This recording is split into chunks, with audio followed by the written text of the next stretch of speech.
Hey, what's up, guys? Joker here, back for our 10th episode of Tech Gaming Weekly. Can't even believe it's been 10 episodes. And if you guys want to follow along with the topics, as always, they're going to be down in the description. And I am joined by Brian, who's still in Japan. That's right. My flight got cancelled, so I'm heading back tonight. Oh, So next week, I'm going to be in Australia for Tech Gaming Weekly with Joker for our 10th episode. No, this is the 10th episode. Oh, Next week is the 11th episode. It's reverbing. It's something. Something. Did you? Yeah.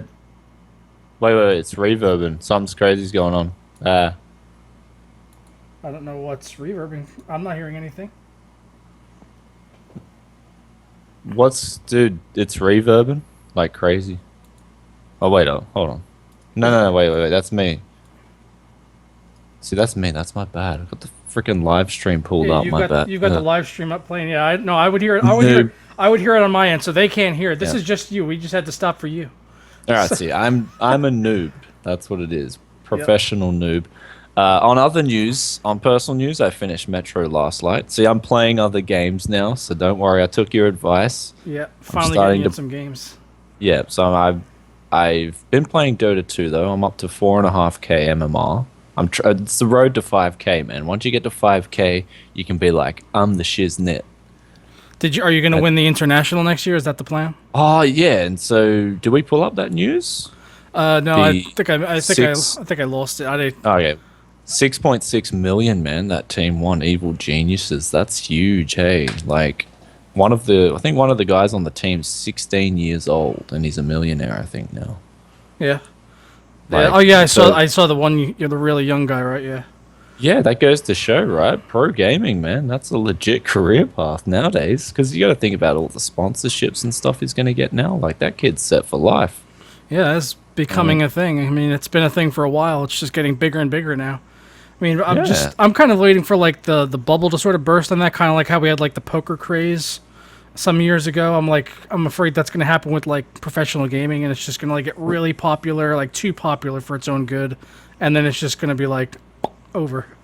You think? Maybe. I don't know. It happened with poker, so why not gaming? Yeah, but poker's different. Like, poker's kind of is a fad, right? I was playing poker for about half a year, and then I just got bored of it. Like, video games, I ain't getting bored of video games. True. I've been playing them since I was a little kid. So. Well, hey, even I come into times where I just have like a cooldown, and I just like not playing games.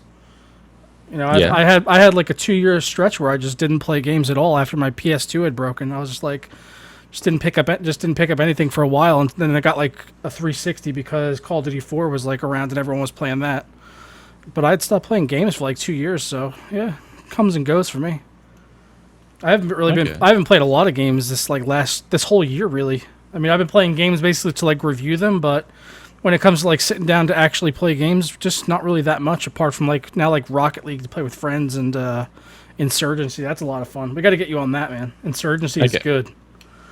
But have you played poker this year? Yeah, I play poker almost every day. Well, there you go, man. So yeah, I live in a state where it's still legal to play poker online for money because we have legal gambling in New Jersey. So I can go on the Borgata website, which is a casino here in New Jersey in Atlantic City, and I can play poker on there for money. And I've been doing that for years.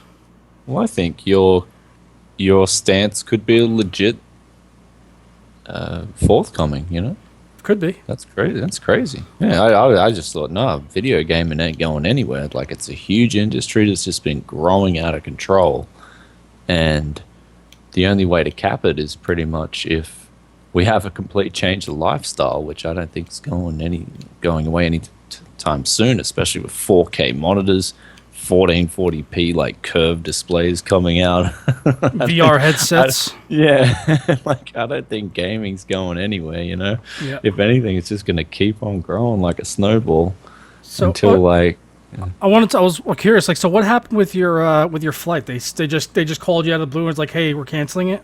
Yeah, so what happens is, I mean, this is what I suspect happens, is they don't fill up the flights, so they're just like, okay, we're canceling this day and everyone can get on the next day, so we've got a full flight.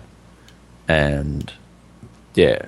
Are Like you? I was lucky. I was lucky because I had to tell my friend who's taking me to the airport. Mm-hmm. I was like, "Can you take me on the 12th?" I just checked the email, and then like I saw my email, like, "Oh, it's cancelled."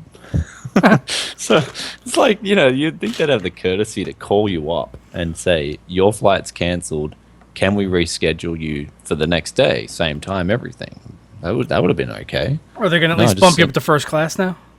well, no, you get like a $50 on-flight entertainment voucher or something. $40, I think. I forgot. So Oh. now I can watch a movie on my flight or something. Or get free booze, right? No? Yeah, true. Well, probably like 2 drinks because it'll be like $20 a drink. On Fuck the plane. me. Oh, it's insane, man. It's Yeah. yeah, it's extortion on a plane. No? That's beat. Well, It's- I thought like there was a general rule of thumb, right? International flights generally have all free alcohol, but I guess that's not a thing nowadays. I thought that was only for first class and like business class. No, well, like if I've flown like Thai Airlines and stuff, that was really good. It's just like free Thai beer, and that Thai beer is good, man. Yeah. So have you tried Thai beer? Nope. I've had. I forgot, I've had. I forgot the name of it. I think it was a Chinese beer or a Japanese. It's like Tsingtao or something. Ah, okay. I think that is Chinese. I think it's yeah. No, I'm not I think it's Chinese. It's Tsingtao. wouldn't be Japanese, but I think it's Shang something. The Thai beer. I think forgot. there is- Someone in the comments will probably know. I think there is. There was a really popular Japanese beer that I tried because I used to work at a liquor store and we used to try all the beers. I think Asahi, it was like the Asahi, man. Imperial or something or.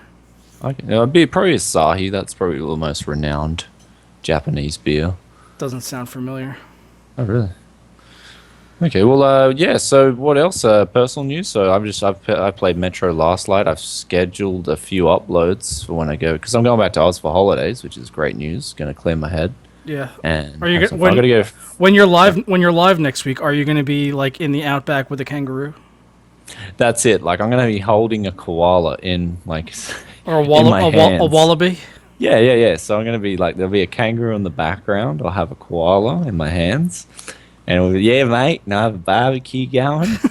Yeah. And I do expect us to premiere the theme music for Tech Gaming Weekly with a didgeridoo live performance. That's it. Yeah. I even have some Aborigines behind me with the didgeridoo. Exactly. So that's what and that'll just be look. That's Australia, guys. That's apparently according to the rest of the world. That's all we know. That and Point Yeah. Break ended there. That's it. And Paul Hogan, yeah. Yep. Now this is a knife.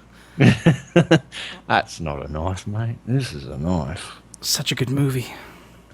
Yeah, it's pretty funny. It doesn't really hold up anymore though. I tried like watching it back like a few years ago. It was just like this doesn't really hold up as much. Yeah, it's because we're so used to like the new school production values, man. Like, production values are so good nowadays on any movie at the theater. Like, it's insane. Like, I was gonna say, like, I just did a lens review for the Yong Nuo, the 50mm. Yeah. And have you seen Rock of Ages? That sounds familiar. Okay, if you got to watch it if you haven't seen it. It's just like the camera effects they do in that movie are just jaw dropping. Hey, like they're on the Hollywood top, and they just out of focus the camera and stuff with the bokeh.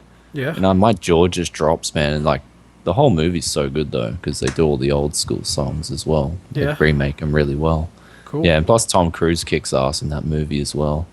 Oh, that guy's a fucking psychopath. Yeah, but he's a good actor. I know man. he makes good movies, but like, and then I see like the stuff he does with like Scientology, and I'm just like, you fucking weirdo. Yeah, but it's like, whatever. I don't know what to say, but I watch him for his good acting. So Yeah. I couldn't care two shits what he's doing in his personal life. True. So yeah, but you want to get on the first topic anyway? Yeah. I didn't really have any personal news. I've just been. Oh, well, actually, I did. I was trying to do my review for the Sapphire Fury this weekend, and I had some issues with it.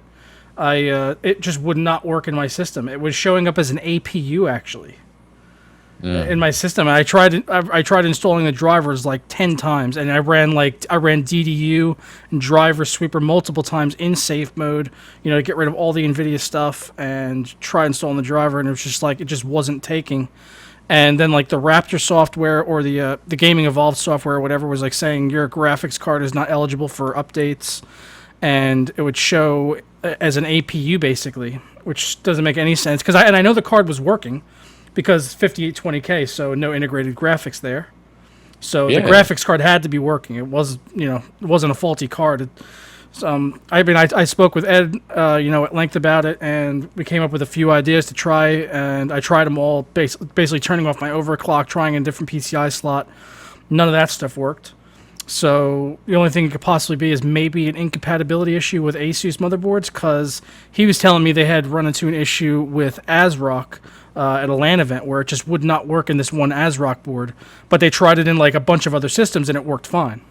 That's weird, man.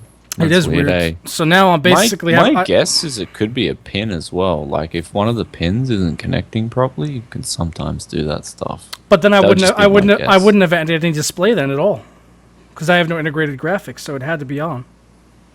No, not the pin on the monitor, like the actual No, I know what you mean, but PCI. Yeah, I know what you mean, but otherwise, how would I have had a display at all if it wasn't working? Yeah, that's why it's a weird problem. I'd have to have a look at it, and I don't know. I don't even think I could fix that. It just sounds like a buggy card, though. That's all. I don't know. But I think we came up to it's possibly incompatibility with the motherboard. So basically, I'm waiting to get my Z170 build up and running.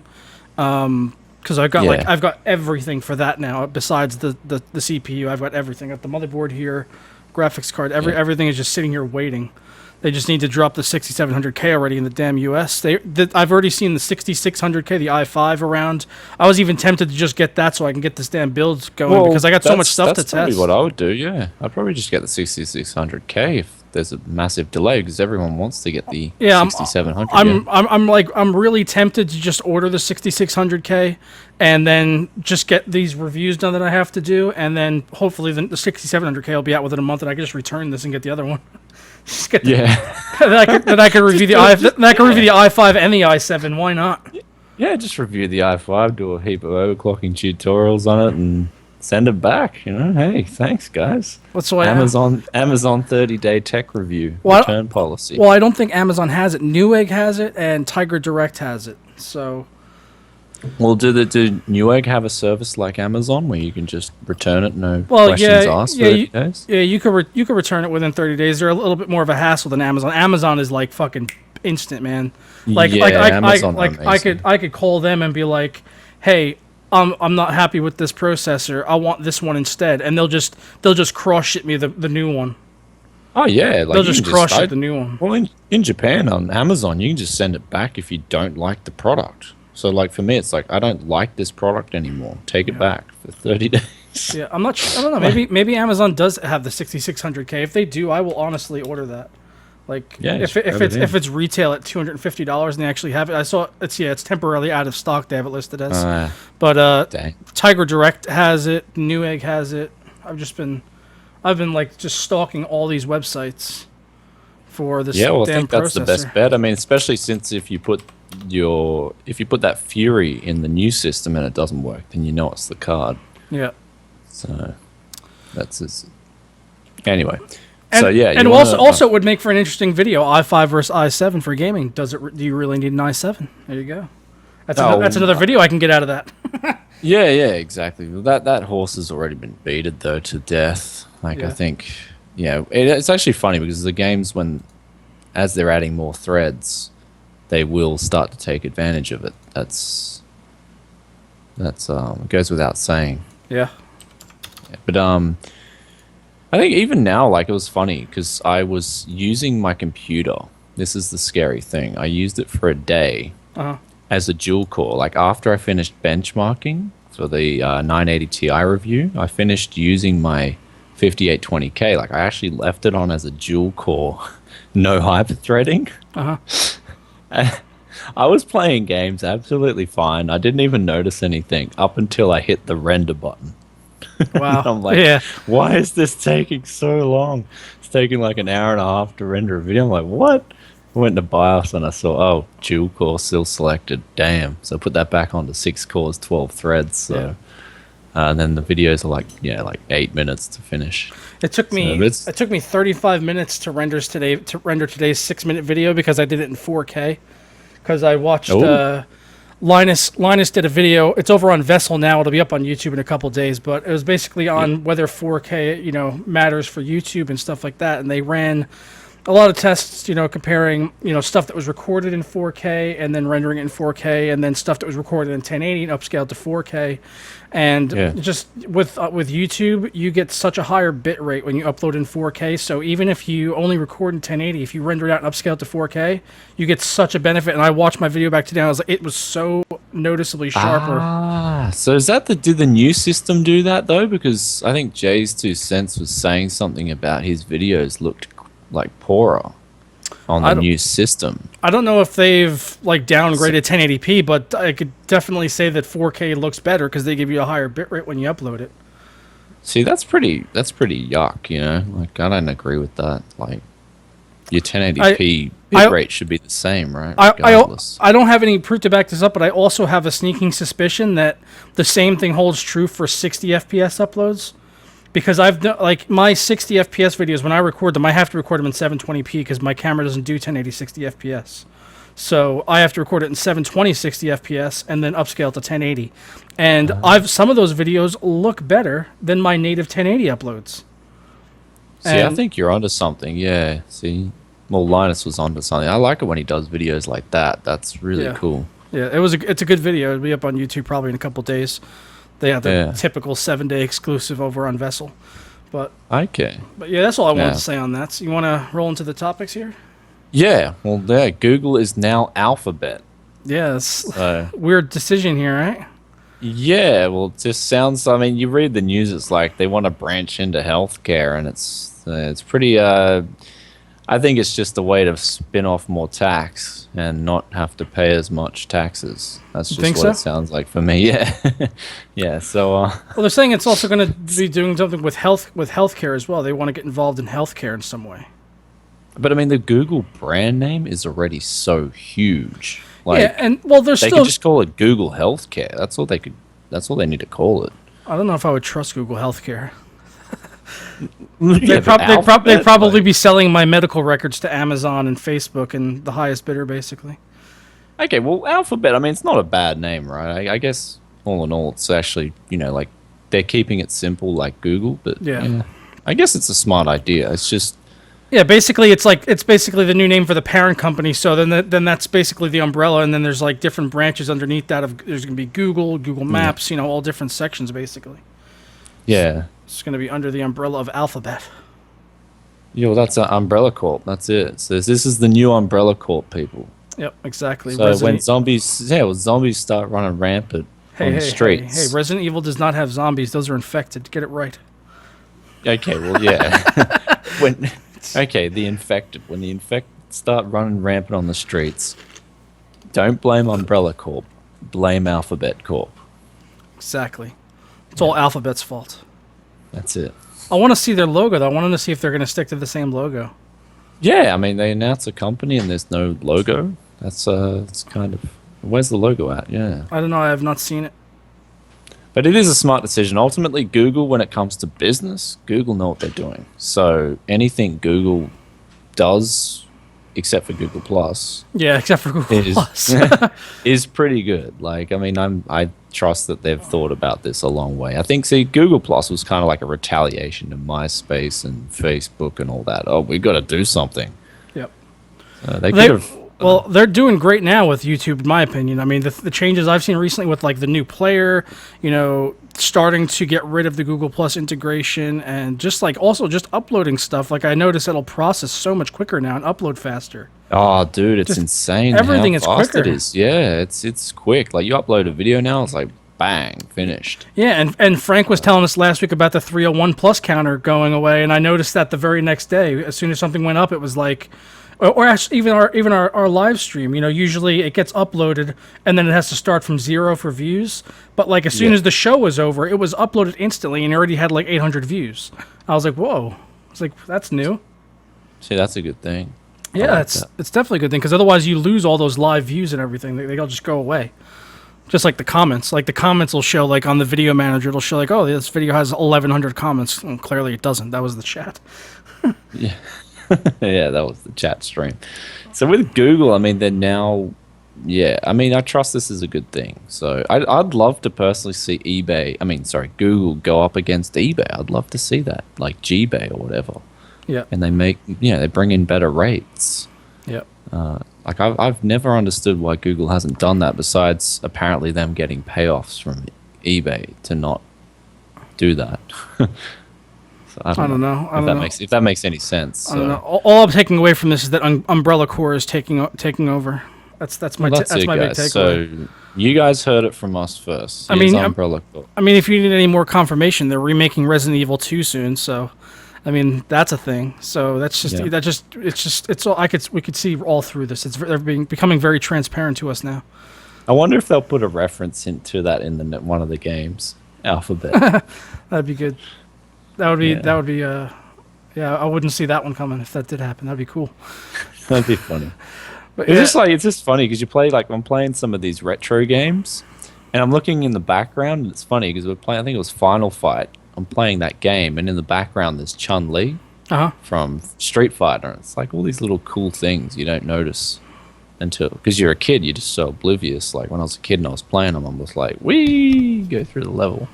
But now you go through and you're looking at everything. It's like, oh, okay. And you just said Final Fight right there. For whatever reason, my brain processed that as Fight Night, and I got really excited because I loved Fight Night games. You play Fight Night, the boxing games?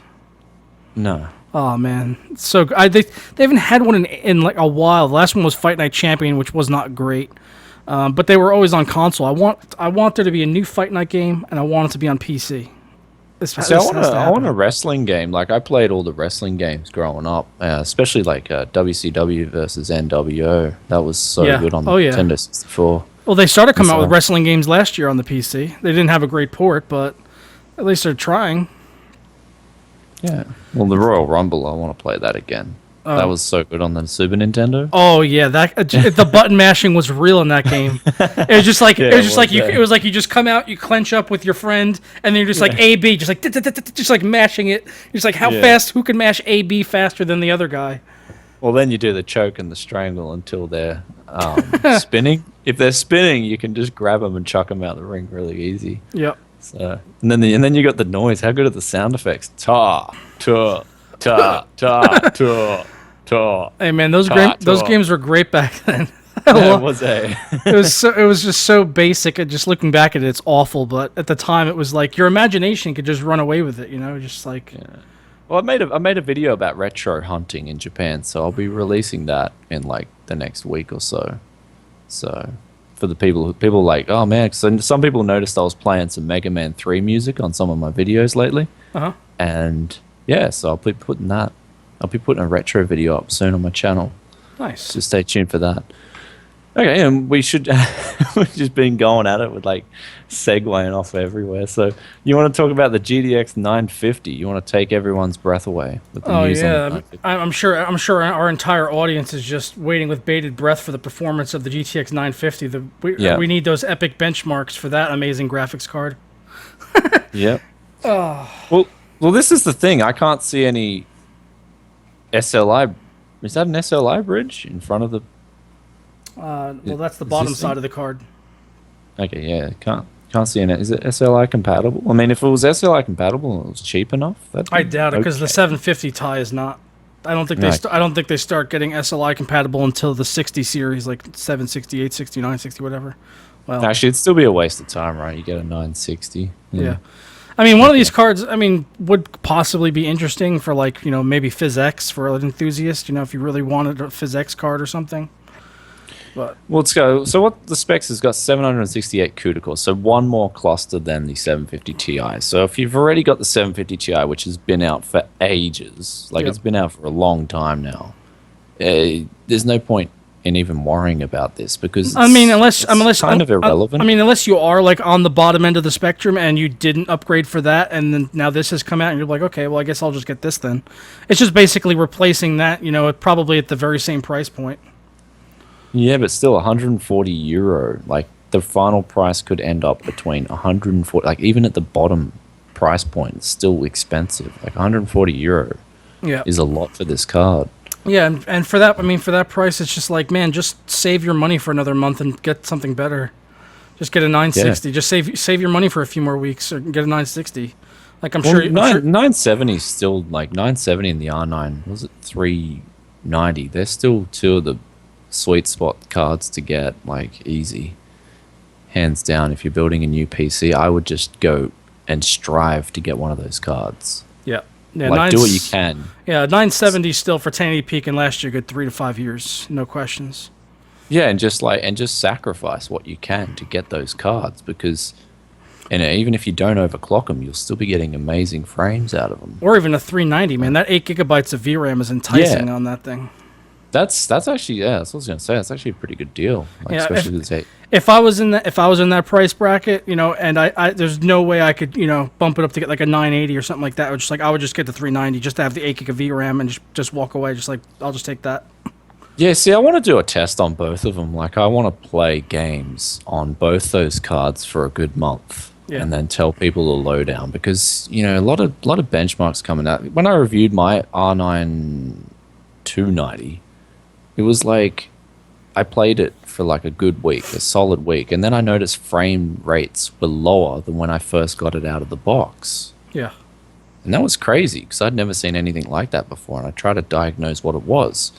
And so this time around, I'd love to see the R9 390 and have it come through, play it for a good like few weeks, and then see how it performs against my 970 G1, which I've been playing games on for ages. Yep. So that'd just be an interesting comparison, because a lot of people just get the card in, throw it through some 20-second benchmarks. You know, probably the VRM's probably not even getting heated up. The GPU's probably just like, oh, okay, I've just had a little workout here, like a 10-minute light session.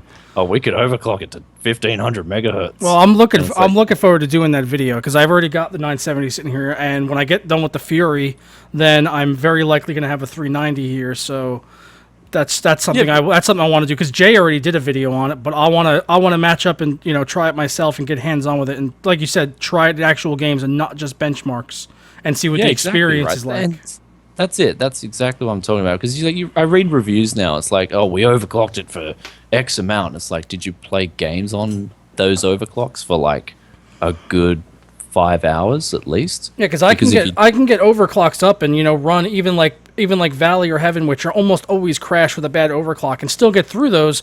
But then I'll go load up something like Battlefield 4 and it'll just die after 5 minutes. Yeah, and then you get all these. Yeah, like for me, that's exactly what happens, right? I'll get through a Firestrike benchmark quickly, load up some games. After about half an hour, the card will just crumble under the heat. So, yeah.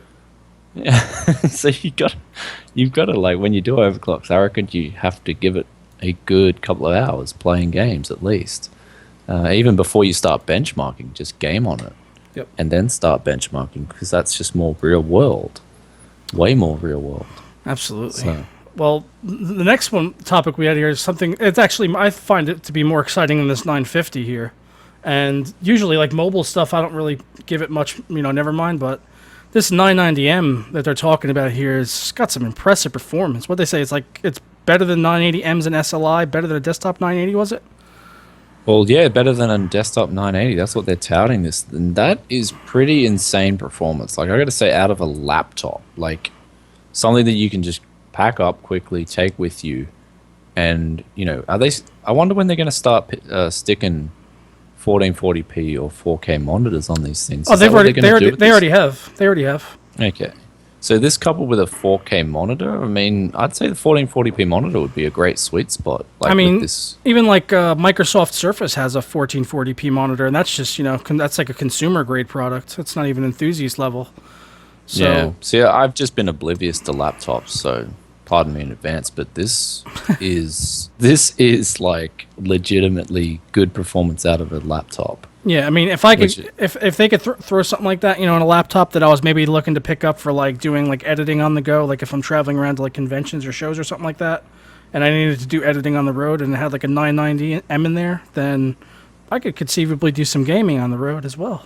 I'd probably bring like a mini. I'd just build a mini ITX rig, man. I wouldn't bother. And bring that Like, on the plane. if you're staying at a hotel, they should have a TV or something there, or a monitor. I would rather. I mean, I'd rather have a laptop in that case. I've seen. I can't remember what the name of it was, but I think Linus reviewed it actually, and the thing had like a desktop 4790K in it. Yeah. Yeah, That's in right. a laptop. Yeah, that's right. Yeah, That thing was a beast. Like for like a mobile workstation, that thing was a tank. It was I remember watching that video. That thing's insane. Yeah. Yep. So, but I'm just wondering, like, I mean, even if I take a laptop, I just get sick of a laptop keyboard now. Like, after typing on Cherry MX keyboards, like, I've got to have that.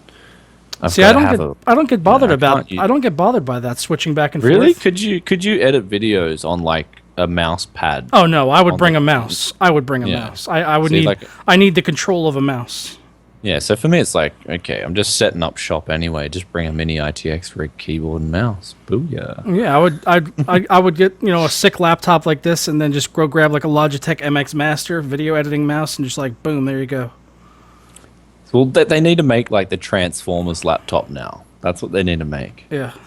Where you open it up and it folds out like a mouse pad for you, folds out a Cherry MX keyboard, and then it says your name. Have you seen that mouse, by the way, the MX Master? I've seen a mouse, like in Japan, I've seen a Grimlock mouse. If you get a chance, look up the Logitech MX Master. I just seen this, I've seen a lot of channels looking at it recently, and it looks really impressive. I don't usually like mice with like the where the thumb part comes out for like your thumb to rest on. I like a very basic looking mouse, standard old school looking mouse. But this one, I think I would go for it because it's got a horizontal scroll wheel on the side there for your thumb. So for like going through like scrubbing through footage, that just seems really nice. Good, yeah. So I don't have to sit there and actually click on stuff. I could just use the scroll wheel. It's kind of like a workstation mouse. That's actually a good idea. See, Logitech on there, like I gotta say, they're mice. I got a Logitech G3 right here, Logitech G4 upstairs, Logitech G302. Like I am pretty much I'm confirmed Logitech fanboy. And since I've got 3 Logitech mice here, Half-Life 3 confirmed as well. So. I'm bringing it up now so I could show people. But yeah, it's under $100, and this thing is like, honestly, like this is the professional gaming, like not gaming, I should say, professional use mouse for like, if you're doing like professional workflow stuff, having a mouse like this is great, I think. Yeah. It's also got, on the bottom, you could switch between 3 different computers. There's a button on the bottom, you just go 1, 2, 3. So you could just, if you got like 2 different computers, like an editing and a gaming one, you could just switch between the 2. Yeah, well. You falling asleep? No, I'm just actually trying to. I thought you froze for a second. I thought you froze for a second or fell asleep. I was like, one or the other. No, someone messaged me about what's the stream link. Oh, so I was gonna just tweet it out quickly because some people don't know where to go to watch the stream. Oh yeah. So yeah, if you can quickly tweet it and then I'll retweet it, and I have to tweet it so that you can. You have to do the work. Yeah, that's. Just tell them to go to jokerslunt.com. There you go. Jokerslunt.com. Okay, I'll just all right. All right. Let's move on now to Zeus's 34-inch Ultrawide. Ultrawide. Yeah, that's a good name for a car. I'm in the mood for the Ultrawide. Yeah, that's it. Someone needs to make a car now. The Ultrawide. That'd be wicked. Yeah, this monitor looks just absolutely sick. Just aesthetically, it's fucking nice. It's got everything, almost everything you can want. But it's 60 hertz. It's 60 hertz. See, that hurts, right? That hurts. The hertz does hurt. It does. Yeah, 60. I mean, 4K. See, I got 4K 60 hertz. I don't mind because it's 4K. Like, the image is just so good. Like, when I was playing Metro last night, the whole time it was just satisfying. 4K. So, if I'm going 1440p now, I want it to be higher than 60 hertz. I'd say for me, a good sweet spot would be around 90 hertz. Yeah, 90 would be great. 90 to 100, yeah. 90's like that. Well, 100 for me, 100's about that sweet spot where fluidity really just starts to come in. You notice it. Well, they're limited on the DisplayPort right now because G-Sync is only compatible with, I think it's DP 1.2, and they would basically need to up that to the 1.3 standard to be able to go over. I think it's 75 hertz at 3440 by 1440. because they've got that Acer monitor that's 75 hertz, and Linus said he overclocked it to 90, which is damn impressive. That's really good. That was a FreeSync one though, so I mean, but it's interesting because I just want to see a G-Sync version of that, which is what we also have up here. I would rather have 90 hertz no G-Sync than 60 hertz G-Synced. Easy. I would not. I don't know. Really?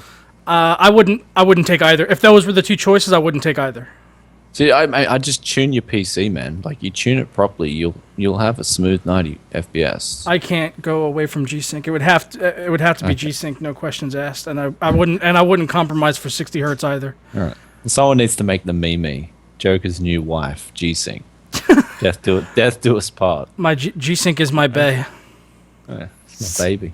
But actually, I mean, aesthetically, this thing does look really, really freaking good, right? Asus are getting on their game. Yes, and I'd say arguably though, like Acer. So do you want to move on to the next topic here with the Predator? Yeah, this is at least finally them doing something to make it look pleasing to the eye, because I still don't like the Acer the one we were just talking about, the FreeSync one that Linus had reviewed. It's got everything spec-wise, apart from the fact that it's FreeSync and not G-Sync for me personally.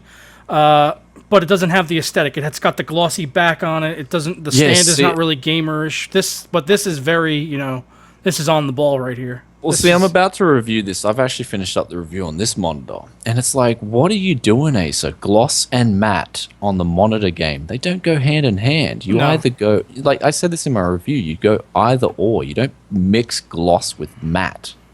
Like, it's the stupidest thing I've ever seen for a monitor. They just all need to just realize that they need to all just be making matte finishes and slim bezels. That's it, right? Especially on a monitor, because that's what you're looking at. Yep. Like, your eyes are focused on this, and I think they're starting to realize it. I think they are starting to realize, like, hey, this was not a good movie, using that glossy finish. Yeah, well, see, for me, it's like I don't have much sunlight coming in, but if the average person would have some sunlight coming into their room. The average person who isn't a man stuck in a cave would have a bit of sunlight coming in their room. And the gloss sunlight and gloss just don't go hand in hand. What is sunlight? Yeah, but that's it. What is sunlight? I have a blackout curtain there. This window has an air conditioner, and the other window is boarded up with wood. So there's no. I don't need light. I have soft boxes. What do I need daylight for? Well, you're already preparing for alphabet, man. There you go. Joker's already getting real prep. They're gonna be bringing in the alphabet quadricopters, try to peer in through my windows, and I'm just be like, nope, sorry, I don't need your peasant daylight. I've got 3 soft boxes in here. Nah, then they'll have a massive 16K TV flying outside your room with Pornhub on there, and you'll be like, oh, I have to see it.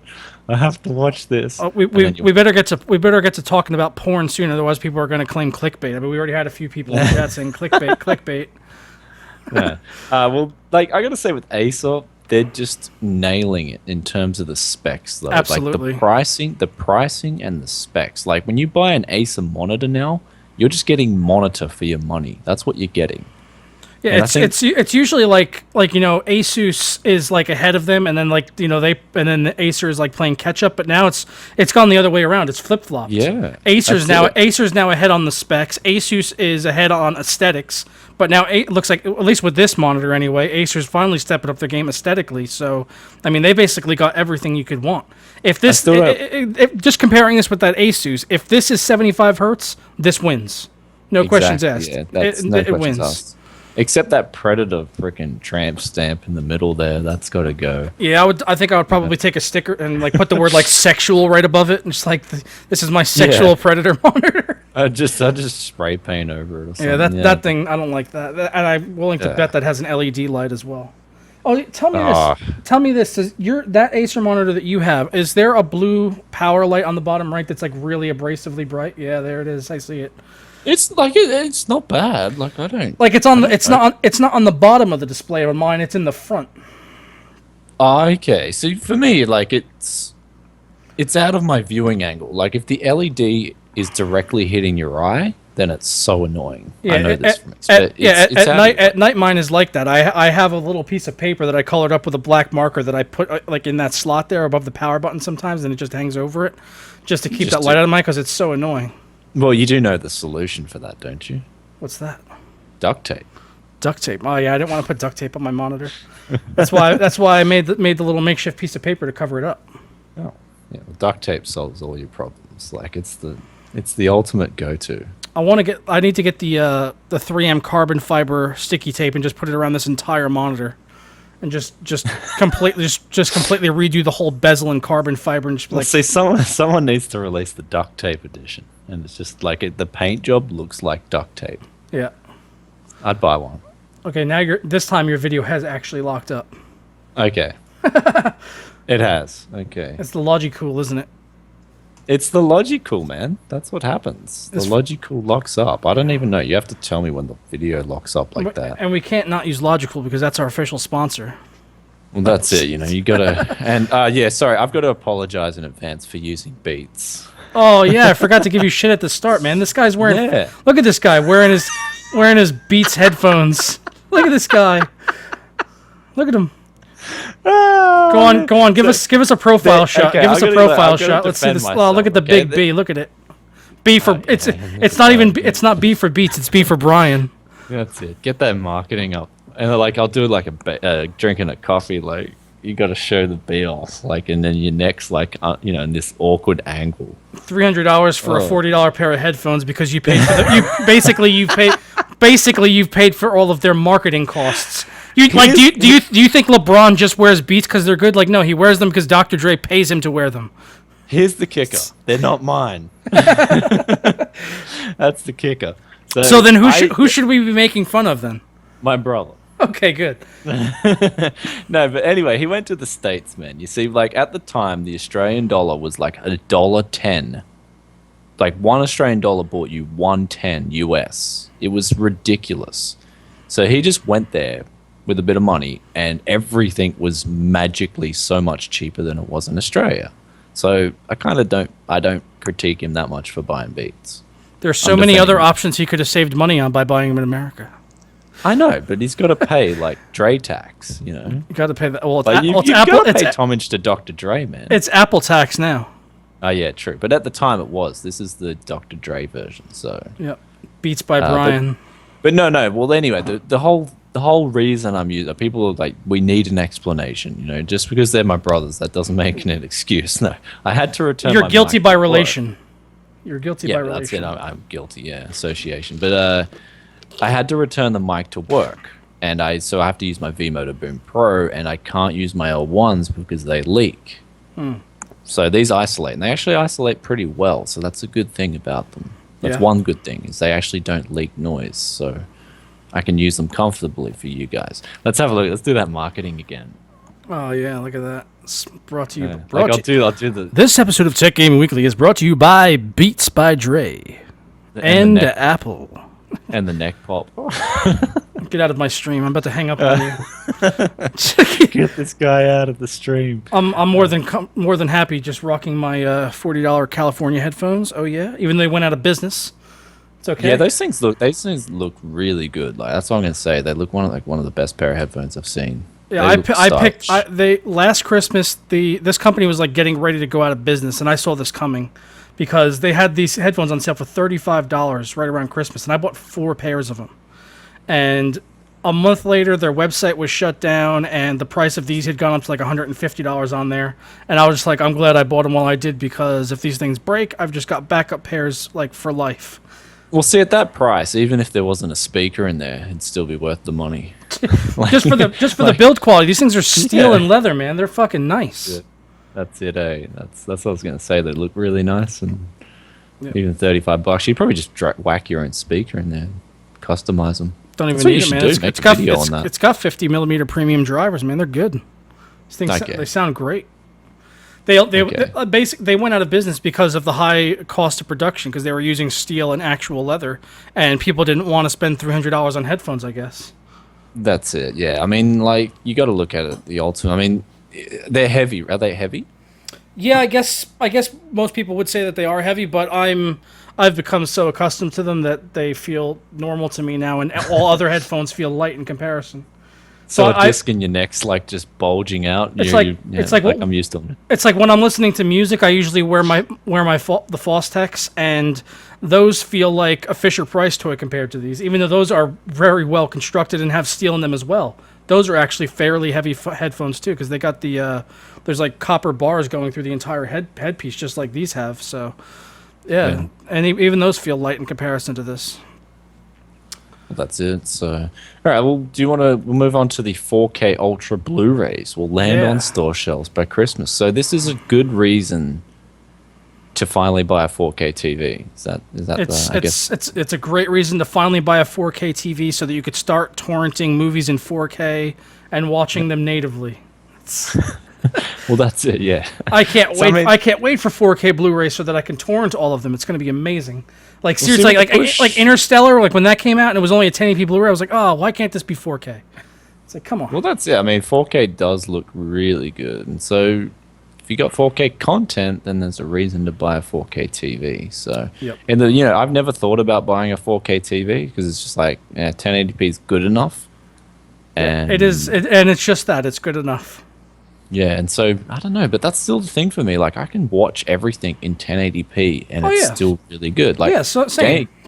Gaming's a different kettle of fish, but movies and stuff like that, like 1080p is perfectly fine. It's like you're getting to that stage where we still have a 720p television out in our living room, and it looks absolutely fantastic. I can't even really tell the difference when I'm watching movies or TV on it. Yeah, because and this is the thing, right? It's the network's going to be able to support 4K properly. Like it's luckily it's huge. since it's an exact 4:1 ratio to 1080, it upscales really well anyway. So even if they're broadcasting in 1080, it's still going to look better on a 4K TV no matter what. Just because you're getting that tighter pixel density, but that's true. I'm glad we're going to finally have some more native content rather than like the LG demos you can download. Yeah, it's like I go to the store and I'm looking for a 4K TV, and I asked the guy, like, can you just show me how normal TV looks? I'm sick of seeing this Sony like 4K images just being faded in and out. It's annoying because that's not what you're going to be seeing. Yeah, I want to just put on the football game or something. I want to see what that's going to look like on this TV. Yeah, and not your pre-canned content. Yeah, have it right next to the 1080p, and let's have a real-world comparison. Why am I paying twice the money for this TV? Just for some fancy photos? Like, get a frame holder? Basically. Yeah. So, yeah, I kind of critique that. And so, like, you can always use that, the PS4 comes with a 4K HDMI cable, so you could always use that for all those games that aren't running in 4K. Yeah, that's it. So... What were you saying about the wife, though? Oh, yeah. So anyway, she's like one of those types that walks into the store. Oh, we got to buy a 4K TV. And I'm like, what 4K content are we realistically going to watch? I mean, the DVD store, when we rent DVDs, they don't have 4K freaking DVDs. What purpose am I going to drop 2K over a 1K TV? What does that extra $1,000 do for me other than go into the hands of Sony and Yamada Denki, the guy selling the TV? Oh, I don't know. I don't know. Anyway. Well, at least these are things that are coming out. I don't know. I've been waiting for these for a while. I was surprised that they aren't out already. Yeah. So that's it. Yeah. I mean, I'm surprised that 4K didn't get more support when it was initially pushed anyway. Dude, there are still so many people that don't even know what 4K is. So many people. Like, there's so many people that like I have friends that are my age that are not really into tech, but they play games and stuff and on consoles, and I'll mention like 4K and they'll be like, what's that? I'm just like, it's better than 1080 is what it is. It's 4 times the resolution. I'm like, oh, that's probably better. I'm like, yeah, it is. It's probably better. They're like, what resolution is Xbox? And I'm like, probably 720p in most situations. Yeah, like what's better, like $100 or $400? Exactly. $100? Yep. So, let's go on to Netflix of porn. Yes. Now people could stop saying clickbait. That's it. Yep. So basically, Pornhub has launched a sort of premium service. It's kind of like Netflix, where you pay $9.99 a month, and then you get all the porn you want. You could spank until your fucking dick falls off. I don't know. Whatever you do with your porn, but it's, I don't know, $10 a month. I'm still going to be happy to sit here and still not pay for porn. But if anyone wants to pay for porn, then maybe this is the time to do it. Well, yeah. I mean, if you're into masturbating, then that's your thing. You can pay $10 a month and get a better experience. Do you see the tweet on here from Pornhub Katie? It says, "Please stop uploading the game highlights to Pornhub. Our public humiliation category is full. # Brazil vs Germany." Oh man. So, but yeah, this is one of those things where I don't know what to say other than that's a great thing if porn's your life. Yeah. I don't know, maybe $10 a month to look at some sloppy wet pussies. Why not? Yeah. Yeah, I mean, $10 a month is actually pretty damn good, for this kind of thing. I remember when I was a kid, well, 14, how much do you pay for porn? Well, I pay nothing, man. I just watch it for free. Yeah. But I remember when I was 14 and you had cable TV and you had to pay extra money for the porn channel. Or you just put on the blurry channel. You just put on the blurry channel and you just watch it go up and down with the tracking. You're like, I think I saw a nipple. Well, the porn channel was so expensive when we were a kid. I remember that. It's you quickly book up credit card and quickly get porn for the night, Yeah, you order some porn and then your dad gets the bill 3 weeks later and you're like, well, he's like, Brian, what are you doing? Well, what were you watching? Nothing, Dad. I rented Jumanji. Yeah, nothing, Dad. And as soon as he leaves the room, he's like, oh. So, but I don't know, man. When I was 14, I almost pulled the knob off it, So you almost pulled your knob off? Yeah, that's what happens, when you're a teenager. So please tell us more. Nah, I'll just. What else is there to know? I'm actually surprised that they haven't bothered to try to integrate porn into Netflix yet, or even just kind of the softcore stuff that we have over here, on nighttime TV, on HBO, Showtime, Cinemax. They have sort of softcore porn stuff. I think I saw something last night that was suicide girls, photo shoots and stuff, and I'm surprised they don't have that kind of stuff on Netflix yet. Yeah, well, I'm surprised too. Actually, I thought Netflix has everything. I mean, like Playboy or something like that. They could partner up with Playboy, and they can add something like one of their programs on there for Netflix, and I don't know, maybe even charge a premium for it. Well, the porn industry needs to get innovative again. So it's been a while. That's something they need to do. Well, yeah, it's kind of now it's kind of hit a road where it's okay, everything's free now. Well, how can we extract more money out of porn? Especially since, basically ad block was basically created for porn sites because free porn became such a thing that, the only way they could make money was to have ads on their sites. But, then ad block came out to counteract that. So now the poor porn sites aren't getting their money. So they got to make money somehow.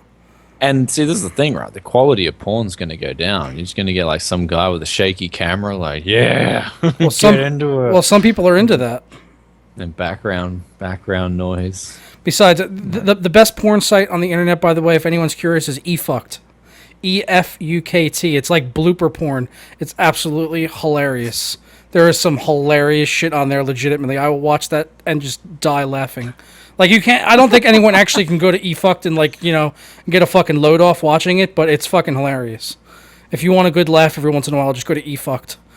But anyway, it's this is an awkward portion of the show, so maybe we should just move along swiftly. Yeah, it is a little. It's starting to get a bit awkward. It's getting a little seedy in here. It's getting a little seedy. Let's change it up with the portable Steam machine. Will cost $2.99. Gets late 2016 release date, and to be honest, I really don't care. No, I don't know. It's like a PSP, but they've got the big nipple analogs like they have on the Steam controller. So this is sticking with the theme of porn because they have nipples on here for their thumbs. I'm still not convinced about these trackpads they're going to be using on the Steam controller and now on this, because it basically from what I've seen and the way I've heard it explained is it sounds like a touchpad on a laptop. And that's it, right? It's just this little Android. It's like a smartphone with buttons on the sides. It's like just release a case, like release a freaking case, and then just drop your Android phone in there or something. And I don't know, like for me personally, when I game, I want a game behind it, a 4K monitor, or at the very least a 1080p monitor that's 24 inches. I don't want a game on a shit small screen. Like this thing is just ridiculous. For on the go, I mean it's okay. I mean, but it's the specs are what kind of turn me off. It's got 4 gigs of RAM, Jaguar based CPU, not really impressive. 5-inch 720p screen. Just, I mean, my Samsung Galaxy S6 Edge is 2560 by 1440. So why would you buy this for gaming at 720? Exactly, right. It's $300. That's quite a lot. Like that's a lot to ask for a little device like this. I mean, I got my Huawei smartphone. This was $170. I mean, when I go traveling, pull up some YouTube videos on this thing. Like I'm not even interested in gaming on a handheld device because it's just boring. Like I don't really enjoy it anymore. Well, I think the only logical conclusion to come to is that Half-Life 3 is confirmed, and it's going to be a mobile-only game. Yeah, that's it, right? And it's going to be free, and you're just going to have to pay for unlocks, kind of like Candy Crush. Yeah, well, I mean, I don't know why I'm so negative about this, but the D-pad as well just looks crap. Like, yeah, I don't want to. I want a You've got to give it a Super Nintendo D-pad. It can't be like that crap, Yeah, that does not look good. Like what if you have to hit, up and to the left, you got to get what both if you're buttons. doing a Hadouken? That's right. What if you're doing a Shoryuken, You need that's it. You need a proper freaking D-pad. Get a proper D-pad. That is arguably worse than the Xbox 360 D-pad, and that's saying something. Yeah. I mean, there's no connection point. I didn't even think about this before when I saw it, but there's no connection between the buttons. They're individual buttons, and that to me that does not work for D-pad. That just looks like a world of suck, right? Yeah, they got to fix that. Like I don't know. This is like early prototype phases. I don't know, they might tweak this, but I don't know. I think it's just kind of a Hail Mary here. I don't really see too many PC users buying this. I don't know who it's really being marketed towards. I don't know who's buying this. Who's you're gonna have to be like, you're gonna have to want something portable and have to be like the biggest Steam fanboy, Valve fanboy in the history of Everdom to get this thing. Yeah, that's it. So I don't know. Like it just feels like the first handheld console to play Steam games on the go. It's like I don't know. At least with the Shield, you could just stream your games, right? It wasn't an actual. I think this is probably going to have streaming as well, more than likely. Yeah, well, if it does, I mean, it's okay in that regard. Just, I think for the raw hardware and playing games off of it, I'd rather just not even bother. So the streaming thing, I like that. I agree with the streaming part of things, but I mean, 720p, 4 gigabytes of memory, $300. It's only 32 gigs of internal storage. Yeah, where you fit one game on here. Like, I mean, not even like some of the games are 60 gigabytes. Like, how's that going to work? I just don't see a need for it. I mean, I have a PS Vita, and that thing has gotten like no play on it. I bought that thing, and I had gotten a bundle that came with like FIFA for that and for console together, and I played that with a friend a few times, and that was about it. And I played that Uncharted game that had come out for PS Vita, the first one, and that was actually good. Well, see, I got a Nintendo DS, and I realized then that I just want my device for music and movies and stuff. Like, I downloaded an emulator for it where it could play music, and all I started using my DS for was music and movies, and that was it. And I didn't even use it for games. Yeah. So, I was like, yeah. Well, I don't know. I say enough with this console peasant rubbish of this fucking Steamboy. Because that's how I feel about it. Steamboy. Let's talk about a real PC game. How about Star Citizen? We're gonna make a slogan for the Steamboy. Steamboy, just a boy, not a man. Steamboy, it's shit. So let's talk about Star Citizen. That's the quote. All right. Joker 2015. All right, so you want to talk about this one, Star Citizen? I'm yet to try the game. I haven't tried it yet. So it's still in early alpha access. I mean, they're basically like adding on modules as they go. I've been a backer for this game like since it first came up. Well, God knows how much money already's been thrown at it. Yeah, like it's just millions and millions and millions. Man, they have there are packages you can get for ships and stuff in the game that are literally $10,000 plus. See, what's this? Is like they with one of these screenshots. It looks like they're going with a bit of a Fifth Element look here. That looks so good. It's so incredibly detailed, and basically the whole thing with this was that they at Gamescom they finally showed off I think it was about 13 or 15 minutes of gameplay of the multi-crew stuff, which we have not seen up until this point. And when I first heard about Star Citizen, this was like one of the things I wanted more than anything, is to get a big ship and play with a group of friends and either pirate or do bounty hunting or whatever, and play with a group of friends and everyone's got their own jobs on the ship and everyone does things, and you can all have your smaller vessels parked inside one large vessel. So seeing this is something I've just been waiting for forever. And the module is not out yet. We probably won't see it until after the big Star Citizen convention that's in a couple months. So yeah. See, I've already got ideas. I mean, if the engine's really good, they should branch off and make an FSX module as well, like a flight simulator module. Because I know a lot of my subscribers love flight simulators. Well, this is a flight simulator, kind of. No, but like an actual Earth, you know what I mean? Okay. Like proper mod for that. Man, they'd be just bathing in gold. Can I ask you, why would you want to be on Earth when you could be in the entire galaxy? Because some people use flight simulators to actually simulate, No, I know. I'm just taking the piss out of you. No, but yeah, exactly. Why fly just a 737 or 747 when you can fly the Millennium Falcon? Yeah, I like FSX stuff too. That stuff's really cool. I like simulators just for the proceduralness of it. I play Euro Truck and people are like, "Oh, you just drive a truck." I'm like, no, it's about the little things, man. I like just starting the truck and parking the truck. I like all of that stuff is good, and that's this kind of game and doing all that and trading and gathering resources and all. See, I want to be the dude driving the ladder truck, down the that's me, man. That's me. So I want to play a flight simulator just to park the ladder truck in. Yeah, if you scroll down on here, you see the second part of this is this that's really excites me on this is this HOTAS.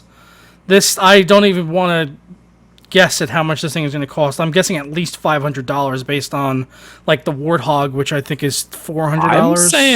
I'm saying more. Probably more than 500. Fancy panel. See the fancy panel? You've got to pay money for that. Yeah, it's got a display. It's got a display on it, which is going to display information about your ship and everything like that. So, and it's all metal and die cast. I mean, yeah, the Warthog by SciTech is like $400 or $500. So this is definitely gonna be more than that. And it's Star Citizen themed. RSI. It's got Robertson Space Industries all over it, or Robert Space Industries, I should say. And it looks great.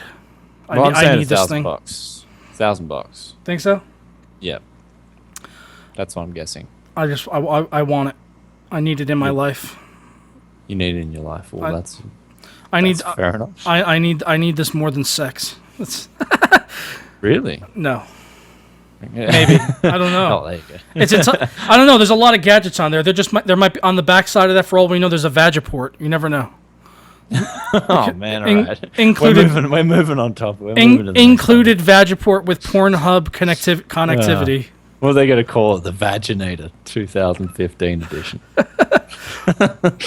Totally. All right. Anyway, so let's move on to Divinity Original Sin 2. Yeah. Coming to Kickstarter. Yeah, so I wanted to touch on this, not only because I really liked the first Divinity Original Sin that Larian Studios did. It was my game of the year last year. Fantastic. So I'm excited to see that there's a second game. But what I don't like about this is that it's on Kickstarter again, because the first one was kickstarted very successfully and they did really well. But now they have a successful game under their belt that's now coming. It's coming to console, and they have the backing of a publisher in Focus Home Interactive. They picked up a financial backer in them. So why do they need a Kickstarter? It's kind of like, I mean, this is that sort of I don't know. I see it as like just we want as much money as we can get. So I don't know. I don't agree with it as well. Like you said, like they've already made a successful game. They've already sold titles. They're already making money. They've already got a backer. Yep. Why do they need money to crowdfund it again? Like I can understand the initial release. They're saying they want to get like feedback from the community and have like the fans like choose the reach goals and all that stuff. But it's just like, why not just charge for early access? And why Kickstarter? Why do you need to raise a certain number? Because when I see Kickstarter, it's basically saying like, if we don't hit this goal, we don't make the game. When we all know damn well this game is getting made whether it gets funded or not. That's it. And it's going to get funded because people like the first game, so it's going to get funded because they've earned gamers' trust with the first game because it was amazing, one of the best RPGs I've played in years. Yeah, I'll have to get it then. It's fantastic, man. It's got 2-player co-op, but there's 4 characters, so you can play by yourself and control all 4 characters, or you can play in co-op with a buddy and each of you control 2 characters. So it's got a really interesting dynamic. It's got an elemental turn-based combat system, which is just awesome. Like you're constantly learning and coming across like new enemy types and having to kind of go and like try things like, oh, I'm going to try fire on this enemy, and then you realize, oh, fire actually heals this guy, so that's not going to work. When's the next Might and Magic coming out? I do not know. I thought it was coming out this year, so I'm looking forward to that a lot. Yeah, September 2015. So. Next month, Might and Magic 7 will be out. Like, I'm really keen to play that. Yep. Because that's actually, like, some of them I played were really good. They were really fun.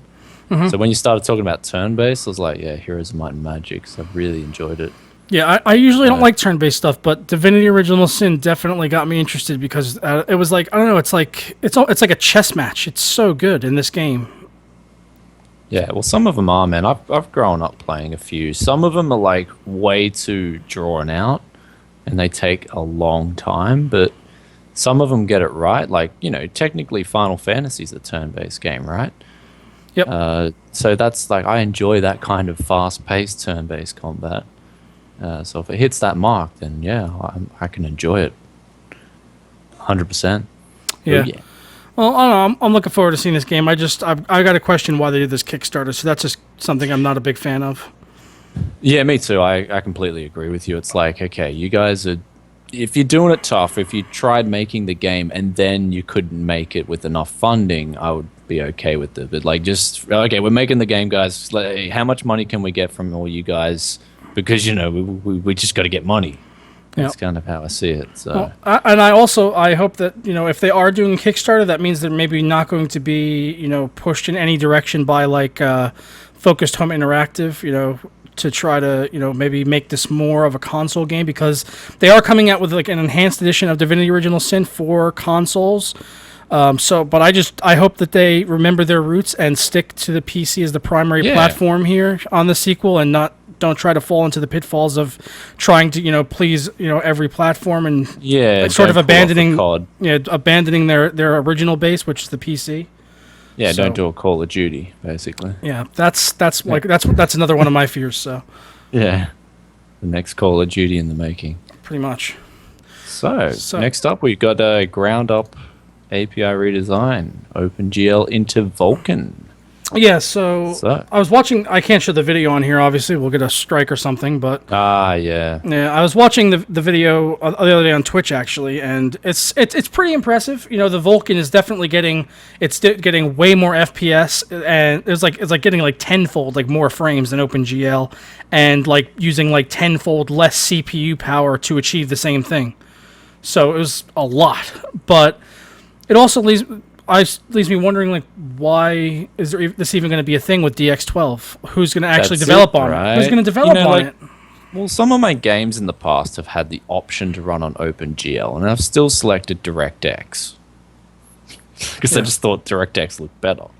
Yep. So, I mean, if they really want to push this, man, they've got to get games on this platform out as soon as possible. There's like... you can't be sitting behind the sidelines while DirectX is stealing all the limelight, Mm-hmm.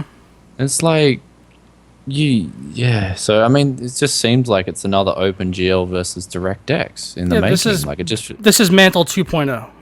Yeah. So like it just feels like Vulkan's going to take it back, sit on the bench while DirectX 12 is just going to be playing all the pieces because Microsoft know how to market it better. They know how to get the game developers on board to use DirectX 12.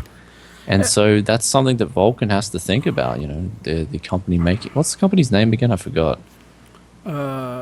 Imagination Technologies is the company that released the video. That's not them, though. No, Kronos, that's right. Kronos, yeah. Yeah, that's it. That's right there. Yeah. Kronos Group. So, I mean, Kronos Group need to get on their game, right? They need to get money to market it, to get game developers on board. And if they can't do that, then they've got to give out 50% of their company or something. Think about doing something like that because 50% of something's better than 0% of nothing.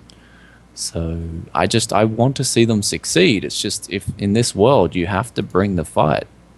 And Microsoft have a lot of money, man.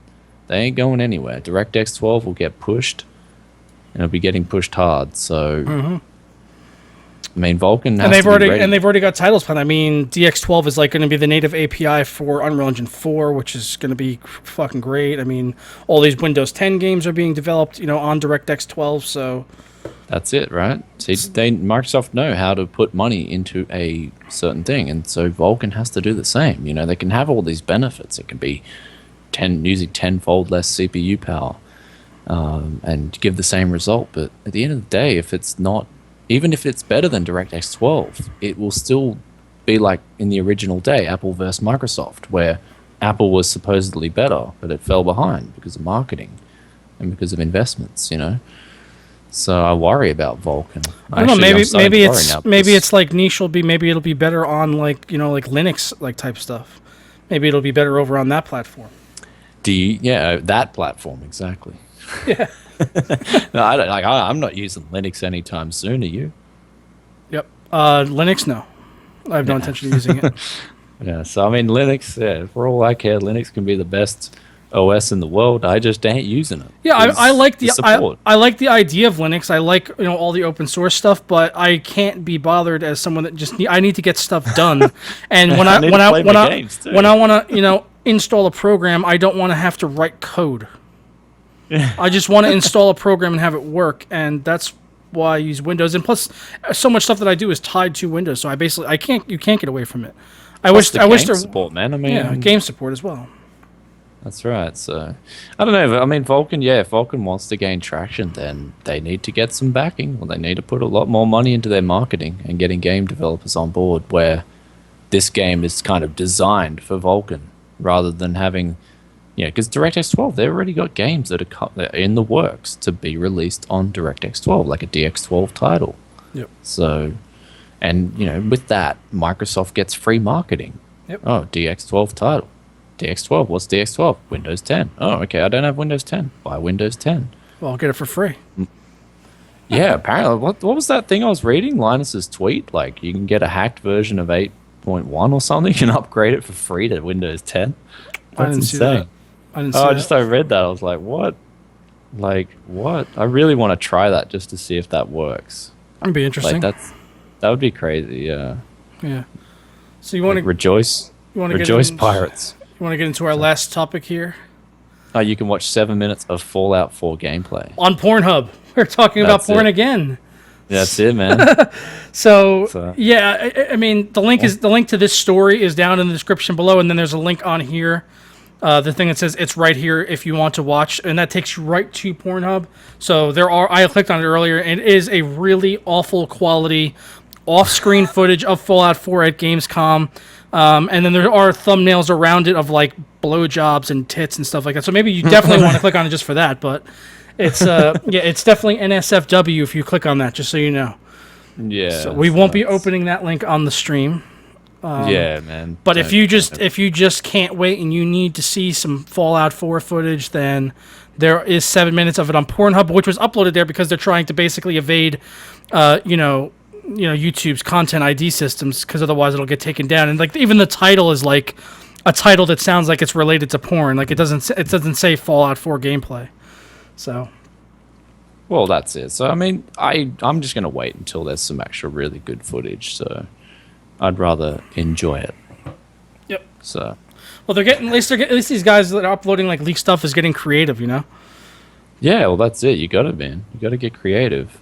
Yep. It's like when you're trying to find a stream for UFC, they all get taken down. So I've got a reliable one for that. okay, you have to link us. Off stream. Yeah, yeah. Like I remember like UFC, gotta watch it. Oh, stream's been taken down. Definitely. So, if anyone wants to, drop us any questions in the chat now, we could do that because we've run out of topics. This show went quick, man. This week it's already an hour 15 minutes we've done. Well, that is quick. That is too quick, actually. 1 hour and 15 minutes is usually not the norm now. We were going to like 1.5 hours. That's usually like a. We're getting more efficient. That's a bad thing. You see. Let's see. Well, everything. Someone said the video was removed too. Oh, was it? So Pornhub, yeah, they've taken it down. Aww. So Boo. we can go to the comments now, and people can tell me how. People can tell me how good. Yeah. How about those? How you like them beats, guys? How you like them beats? How do you like the beats by Brian? That's it. Not to be confused with Beats by Jerry. Yeah, actually, I talked to Jerry last night, and he's been going through some stuff, so we couldn't get him on for the show. I don't know. I hope he gets better because he's been having some troubles. I read that post, man. That's so bad. What someone was doing to him, man. That was so bad. Yeah, he wrote a blog post about it. If you guys aren't familiar, it's basically just someone's been basically scamming Jerry Barnacles.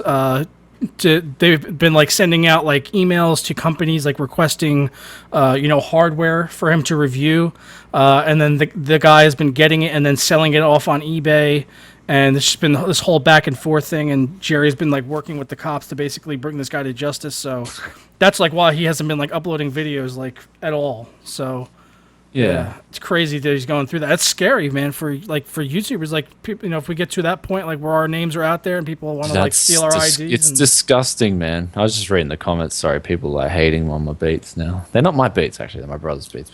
But Jerry, yeah, I feel like that's so bad how people can do that and not just get arrested on the spot. Like that is breaking the law, plain and simple. The guy's. It's fraud, right? It's just straight up fraud. And it's disgusting what happened to him. I feel really sorry for him. Like, it must be just a massive headache. Definitely. Especially since the guy has no remorse. He's just like, from what I read. Yeah, he tried pretending that he was like, he did feel bad, but you could tell he doesn't. Just doesn't care. He was trying to play him, basically. He was like saying, "Oh, I feel bad, and I'll send everything back, and all this stuff." And then he basically sent back like one thing, and then he was still selling stuff on eBay. It's still selling the stuff on eBay. It's like you would pull down all the auctions if you actually had any remorse and I got to do this. You just pull down all the auctions and send it back. End of story. And then maybe Jerry might have had a shred of forgiveness in him. Yeah, because he wanted to forgive, Yeah, I mean, most people do want to forgive, but they're unforgivable. Like, some people do unforgivable shit, and this is what this guy does. Yeah, especially Jerry. He's like literally like one of the nicest guys on YouTube. It's like, yeah, that's it. He is, man. Yeah. And it's sad. Like, it's sad that it's happened to him. It really is disgusting. So, I feel sorry for him. Yeah, Jerry. Just feel sorry for you, man. Yeah, and hopefully it gets better and we can have him on the show soon, because we were supposed to possibly have him on this week, but because of all that, he wasn't sure. And he told me last night he couldn't. Man. But yeah, I told him, I was like, hey, man, take care of you, get your shit in order, and then worry about it later on. Yeah, if he needs any help or anything, I'll be telling. Yeah, you can email us any time, dude. That's sad. It's bad news. So. Yeah. So first, the only question I saw posted so far, someone wanted to know how my weight loss was going. I actually just did a stream for this recently because I had went over the 75-pound mark loss since May 26th, which is now up to 82 pounds. So I've lost 82 pounds so far. Whoa, that's huge. Yep. Whoa. Yep. Yeah, man, you're doing well. Yeah, I guess. I mean, I definitely feel it, but it's hard to see sometimes, because I'm still big as fuck. So. You need to drink green tea. That's all you drink. Green tea? Yeah, like the proper stuff. No sugar or anything like that. Just drink green tea religiously. I drink black coffee and water. That's it. Okay, well that's good. Yeah, as long as you're not drinking Coke and stuff. See, I find No. that's the worst culprit, man. Oh yeah, it's Like, just straight sugar, and yes, carbs as well. You know, pastas, all that stuff. That just turns into sugar in your body too. yeah. So, I mean, that's what it is, right? So you got to keep the sugar out of your body. Yeah. God, no. So everyone wants your UFC link. Like, yeah, 'cause I don't know a good UFC link, man. I have to dig it up. It's buried in my favorites somewhere, so I got to find it. Yeah. But Dallas. All right. See, that's a good. See, Josh saw 7. He said, "I know you play Dota 2." I do. Yeah, I play Dota 2. Love it. Why haven't either of us done competitive gaming? So I think that's a good topic, man. Maybe we should talk about competitive gaming. I mean, it has been expanding. I know firsthand, man. Yeah. When I was a young guy playing Brood Wars competitively, there was just no money in the field. Like, Slayer's Boxer was the only guy, and I think that other guy, Fatality, they were the only two guys at the time who actually made money. And we're talking not even like millions. I think it was like, hundred thousands of dollars. And they're still using Fatality's name on motherboards, man. ASRock, Fatality, Yeah, all that well, stuff. I mean, the bottom line is these guys. There just wasn't that much money in the industry back when I was getting into it. I mean, I'm past my prime, man. 29 years old, you're done. Like, you're washed up in the pro gaming field. But like, you're washed up in the field. So nowadays, I wish I'd have been a 16-year-old now, because there's just so much money coming into pro gaming. Everything, right? You've got the gaming gear, then you've got the sponsorships for that, and the whole industry is just growing. And as a whole, it's not just like the actual prize pools and stuff like that. It's the whole industry. Everyone's playing more games, everyone's buying more gaming peripherals, and all that money's just coming back into the industry. Oh man, speaking of gaming peripherals, I have to show this to people because this gave me a serious laugh. My MMR's 4.4K yesterday. I dropped down like a little bit. I was 4.6K, and then I dropped down to 4.4 because I got like stuck with... like, I get into a game now, and there's different servers. There's the C servers, there's the Korean servers, and then I play US West. So I play 3 different servers. And on the C servers, that's like the Pinoy servers and stuff. As soon as you jump into a game, everyone just picks carry. And it's like, all you have to do on the C servers is pick a proper team, and you win. Like, it's freaking annoying. So I'm going to actually take off C servers on my server check and just play like on the Korean servers and the US West servers. So I just I dropped you a link there. This company actually contacted me about reviewing a keyboard for them, and I was going through their products and stuff like that, see what else they had. And you were just mentioning the competitive gaming and all that stuff and the sponsors and all that, and I saw this glove, man, and I was just like, what the fuck? It's like, if Gunner eyewear wasn't bad enough, now there are gaming gloves to use for your mouse. It's a weightlifting glove. Don't try to pull the wool over my eyes. That is a weightlifting glove. I know what a weightlifting glove is. That's it. That's some funny shit, man. Like, when it was in winter, right? Some of the gamers would put gloves on, and you can't play games with gloves on, man. It just does not work. I'm sorry to say, but like, putting a glove on, like, any gamer that I know, it just doesn't work. You don't have gamer with a glove on. Even in the winter, like, you'd rather have cold hands than have a freaking glove on. You should be just misclicking your freaking buttons. I mean, like, that's got finger ports there, but I mean, like, still, like, what? Like, who wants a sweaty hand while they're gaming? Like, my hand sweats enough on some different mice. Some mice it doesn't. I don't know. That's actually a weird thing, right? Some mice I use, my hand sweats more than when I use with other mice. I guess that's just the gloss surface. Yeah. Well, like, matte surface would be better. I honestly, I thought about getting the glove from them just like for the sake of making a video, but it would honestly, because I could already see how the video would go. It would also be the last time I ever got a product from them. So I was just like, I'll just take one of the mice, and because they were like, yeah, we could send you the keyboard, and like, here's a list of everything we have. Just pick anything. And I was like, I'll just take the most expensive mouse you have, and there we go. So I got a message from Sades. Sage? Like, it's this gaming headset that like it's $20, and they're like, "You want to review our headset?" And I said, sure, like send it no. over. I'll check it out. I Like, know those. like, I get those emails too from those like Chinese manufacturers. They wanted to send me like a workout headset. I was like, no, I don't want that. yeah, I don't know. So I just said I'd take a look. I was But, like, none of my viewers are gonna watch. If I upload a video of a workout pair of headphones, nobody is gonna watch it. First off, exactly. and right. I'm gonna lose subscribers. Yeah, that's it. So I kind of like I will take a look at it, but if it's bad, I'm probably just gonna post it back. Like, I mean, because I've already reviewed. Everyone already knows my stance on gaming headsets. Grab yourself a V-Motor Boom Pro, and like for instance, Or Antlion Mod Mic. pair of L1s. Like this is where it's at. The L1s. Antlion Mod Mic is also really good. It's good, but like I couldn't have two cables, man. Like one cable's enough. Like I got one cable. It's so convenient. Yeah. So L1s, these things are so freaking good. People ask me for headphone recommendations. Yeah, they're not the best sound, but they're just I love these headphones, man. They're just the balance. Have you tried those compared to like the Superlux 668Bs, which are like under $50 also?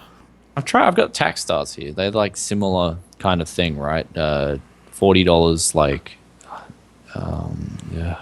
Like they're that Cloud X. Whatever they're putting in the Cloud X, it's the cheaper like it's the original version of the Cloud X. And they're treble heavy, man. Like they got too much treble for my liking. So these are just warm and like balanced. Everything sounds good on the L1s. Sure they don't have the best sound stage, they don't have the best this, best bass, they don't have the best that, but they just work. So I just love them so much. They're a keeper. They're a keeper, right? Yep, definitely. I like the Philips ones that have the big L and the R on the ear cups, right? Oh yeah, they're the other ones. I got them upstairs. I reviewed them recently. I like my L1s better. So the thing about them was the sweat. That was the one thing. Like they just for some reason they just sweat. Like your ears just sweat and they soak up all the sweat. And then like after a month of using them, they just feel bad. Like I put them on now and I'm like, ugh. I don't know. Like that's what. So I'm putting on those things and they're just I don't know. Yeah. Anyway, let's answer some questions. We got a little bit of time. We're going to take some questions. Yeah, I was going through. There's really not a whole lot of questions. Someone was asking you something about overclock, but it looks like his question got like cut off. He said, "Hey, I have a question for Techia City. I just went to 4.5 gigahertz on my 4670K at 1.297 volts. Stable, can probably lower voltage more. And on Prime 95, I never went above 68 degrees Celsius." Yeah, and he says do. Yeah. Yeah, and that's yeah. So that's do, man. That's what it is. That's a good overclock. Do. So that's it. 1.3 volts, fine. That's about That's about the max. That's about the max for a 24/7 with me on high as well. Would be around about 1.3 volt. Yeah, I don't feel too comfortable going any higher. 68 degrees is good though. Yeah, that is. Taxstar High 2050, that's the one I've got. Yeah, very balanced sound. The treble's a little bit too much for my liking though. Treble's a little bit piercing and becomes a little bit fatiguing in my opinion. So anyway, but yeah, so any questions? Like, yeah, we'll take questions. I mean, show's just about wrapped up, but yeah, we got. if we don't have any, we're pretty much ready to get out of here unless you guys have questions. Yeah. So, but yeah, pro gamers, the actual pros, man, they got some quick reactions. Like that Samael guy in Dota 2, man, 16 years old and he's already a millionaire. Like that's insane. What's the reaction time? Because there's a website where you can test your reaction time, and the fastest I ever got mine was like 190 milliseconds, and that was like a fluke, honestly. Normally it was up around 250 to 300. Yeah, but you got to take into account input lag and stuff. Like if you've got a better monitor with better input lag, you'll get a better time. I think I've scored like 160, I think. I'm not too sure. Like it gets, there's people on there scoring insanely low, man, like 120 consistently, like on those sites. Like they're consistently, right? I don't think you could bot that. Yep. So like there's some people out there with insane reaction times. See, Panda God wanted to know, he said 768p at 75 hertz or 1080 at 60 hertz. 1080 at 60. Yeah. I couldn't do 768p. Is that like a reference to consoles? No, that's like 1366 by 768. That was like the old. That was like the original like widescreen resolution on PC. Okay, yeah, I got asked about any tips for filling in drywall compound, like they're in between, right? So you just grab it. You got to get good putty. Like, that's the thing. You got to get decent putty, and you got to get a decent tool to flatten it out.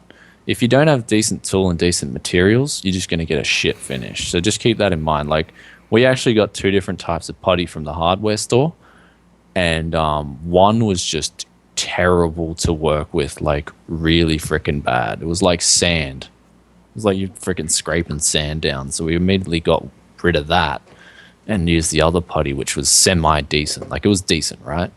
Yeah. So, and we didn't have much options because I don't know any other hardware stores around the area, and I'm not going to travel like 2 hours just to get some freaking putty. So, but yeah, that's about drywall. Yeah,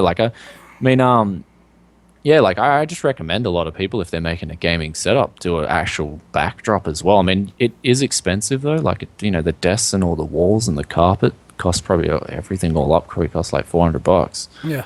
So, someone wanted to know what the best overclock you've ever managed to get was on a CPU. It'd be 5 gigs on my 4.6 70K. Yeah. I got 5 gigs on that, yeah. Nice. I got the highest I got was on my 5820K. I had that at 4.8, but I backed it off because of temps, because I had to get it up to 1.3 volts for that, so it wasn't worth it. Yeah, but I want to get into dry ice. Dry ice is pretty good. Like, that's just sort of like a gateway between LN2 and normal overclocking. Like, I'm really keen to try some dry ice. Yeah.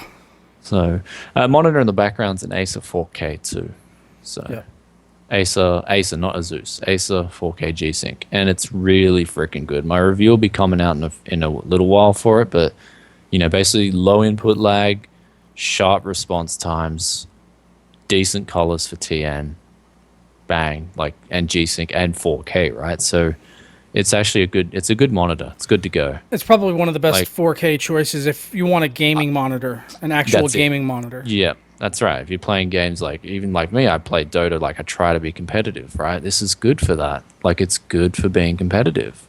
Yep. So, that's the thing, right? So, I love this monitor. I can't say nothing but good. I mean, obviously 60 hertz, but that ain't going away anytime soon. You ain't getting faster than 60 hertz 4K for a while, in my opinion. So, yeah. Well, I think we've about exhausted the questions. What variable refresh rate does refresh rate actually matter on monitors? Actually it does. At least for FreeSync it does. G-Sync works basically. It'll work from 30 hertz onward to whatever the monitor goes to, like 144 hertz. With FreeSync, it depends on the monitor. Some of them some of them are on it'll be like a 144 hertz panel, but FreeSync will only work from 48 hertz to 75 hertz. So it's a very small window. It's a very small window. Yeah, it's not. It's not all of them, but some of them. Also heard about the stutter. I've watched people reviewing FreeSync monitors, and I've noticed stuttering, man. So what's up with that? Yeah. So, yeah, but I don't know. As it stands though, for me, it looks like from what I see so far, G-Sync's better than FreeSync at the moment. Yeah, it seems to be the case. Just because of that refresh rate limitation right there that the FreeSync seems to have with a lot of the monitors. It's such a tight window of where it actually works. Right? It's it shouldn't 30 hertz seems like a logical cutoff point, because if you're playing games below 30 FPS, then you're doing it wrong. Yeah, I mean, if you are playing below 30, it's damn, man, turn down those settings. Seriously. Yeah. How can you play games? You should not be running a $500-600 plus monitor, with frame rates like that. So get that. You got to get that sorted first. Oh, but man, when I bought my 750 Ti, I thought this 4K monitor, I thought things would be okay. Mm-hmm. Yeah. So last thing I saw, someone was asking me again. I said at the beginning of the show they wanted to know if I got my CPU yet. No, there's still no 6700Ks here in the States, but they do have the 6600Ks, the i5s. So because earlier I was toying with the idea of possibly getting one of those, and then using it and then returning it. And it's when the 6700Ks come out. I don't know. It's something to think about. If I could order a 6600K tomorrow and get it overnighted for the very next day, have it by Friday, I might consider it. Yeah, well, like, I mean, it's you've got to get that in as soon as possible, man, because there's people making vids, man. You've got to if you're getting on Skylake, like I said, if I was going to go on Skylake, I was going to milk the crap out of it, like, because you got to get videos up to try and help subsidize the cost of the CPU, right? Yeah, I want to get videos up. There's topics also I want to do that I haven't seen anyone do. I've seen people do reviews on it and how it affects gaming and stuff like that versus like older gen. But I haven't seen anyone do a comparison between the 6700K and the 5820K, which seems like the most logical one to me because they're so closely priced. That's it. Yeah. Plus DDR4. Yeah. Plus DDR4. And then in that same comparison, I also haven't seen anyone talk about, streaming. People talk about just raw game performance. Well, you're paying extra for an i7 for the extra threads. How does it perform when you're streaming to Twitch if you're just doing it all on the one PC? I've not seen anyone in any reviews mention streaming, and that's the kind of performance I would want to know about if I was picking one up. I was like, well, how does it perform in streaming as well? Is it good enough on a quad core? Well, yeah, I mean, I said to myself I wasn't going to bother with Skylake this time. It looks, I mean, even though it technically should have been the one, because it looks pretty damn bad, hey? Like, to be honest, like, the gain you're getting over Haswell is really not that much. Like, I don't think anyone updates between every generation anyway. It's usually, you got to wait a good few generations to upgrade, I think. I know that, but generally, though, like, it was 2 generate. A lot of people would just go 2 gens, but even people on Sandy still really don't have that big of a, like, reason to upgrade. Like, I was actually thinking about redoing my mum's computer and picking up an i7 2600K, like, secondhand. Those things will be going out cheap. So I get one of them for $180. That DDR3 memory is going to be cheap. Booyah. Yeah. So it's just like, yeah, because I mean, like, what's the point? Like, Skylake, yeah, it's just the performance gains really aren't there, right? Yep. So that's what it's all about. Yeah. So I think that's about it, though. Yeah. I mean, really not much else to say. Someone asked about what do we think about, I mean, AMD and their reduction in R&D, and I just said this is just one of the things that I've been predicting for a long time. It's just a result. It's, a reaction to what they've done in the past. So with AMD, like, we've beat the AMD horse to death, but AMD have to get back on their game. Like, they need to get outside sourced. They need to source outside funding, or they need to sell the company off. That's the 2 options they're faced with now, because you need as a tech company in microelectronics or whatever, you need to be a tech company with money to do R&D, and you need R&D to compete with your competitors, especially someone like Intel. And did I say this before? That R&D budget of Intel? No. Here's the scary thing, right? We'll put this into perspective with Intel.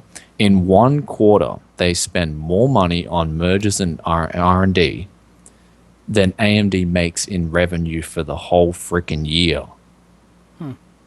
Like, they're spending that on R&D in 1 quarter. Wow. So, you know what I mean? So, like, AMD is not even making revenue that competes with 1 quarter of, so they need to get on their game. They need to get funding coming in. They need to get back into business. So, like, I just hope Zen, like, if Zen flops, then damn, man, it's game over, in my opinion. Yeah, definitely. I mean, I think Intel are giving them a huge chance, especially with the release of Skylake. It's never been a better chance for AMD to get back in the game.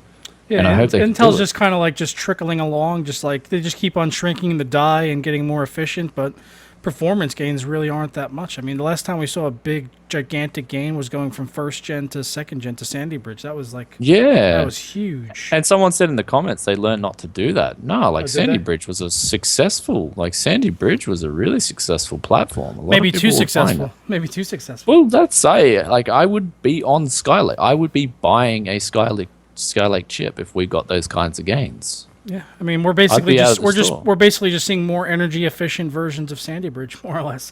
I mean, performance hasn't really gotten that much better. Where it's like, oh, I need this. You know, the only error I've really seen with Sandy Bridge versus Skylake where it really was pounding it was in like SLI scaling.